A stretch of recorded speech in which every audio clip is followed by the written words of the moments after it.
अली बख्श चांडे जो हिकिड़ो बहितरीनु नज़म आहे। साणस वेही ॻाल्हि पुछी मूं तो कीअं आहे ज़मानो आंदो। साणस वेही ॻाल्हि पुछी मूं तो कीअं आहे ज़मानो आंदो। बचपन खां पोइ जवानी ताईं पीरी में जो पेरा पातो तोखे कीअं ज़माने भातो।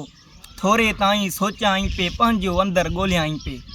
थोरे ताईं सोचियाईं पे पंहिंजो अंदरि ॻोल्हियाईं पे। माज़ीअ जाके वर्क पुराणा खांखो रेॼण खोलियाईं पे। मूंॾे ॾिसंदे चप उघंदे ॻाल्हि कयाईं ॻोठ असांजो। मूंॾे ॾिसंदे चप उघंदे ॻाल्हि कयाईं ॻोठ असांजो। थर जी हिन वारियासीअ ते हो मुंहिंजे देस प्यासे ते हो। 16 भाती सूर सभिनि सां।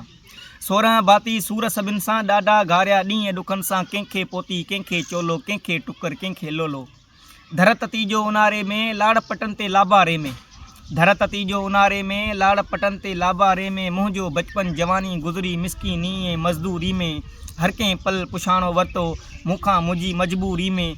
कणक वढींदे गाह पटींदे ईंदे वेंदे जंहिं बि निहारियो हेकर मूॾे।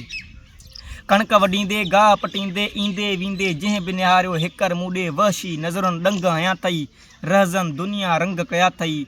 ओजो मूंखे प्रणायो वियो। ओजो मूंखे प्रणायो वियो। सोहरे जन लाइ सम्झायो वियो।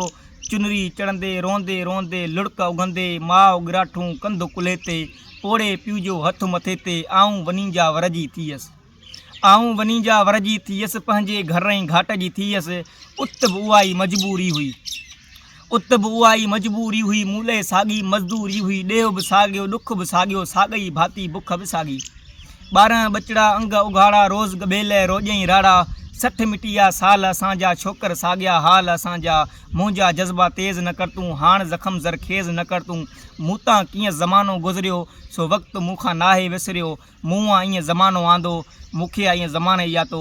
मूंखे आ ईअं ज़माने ॼातो। हक़ मौजूद जी असन।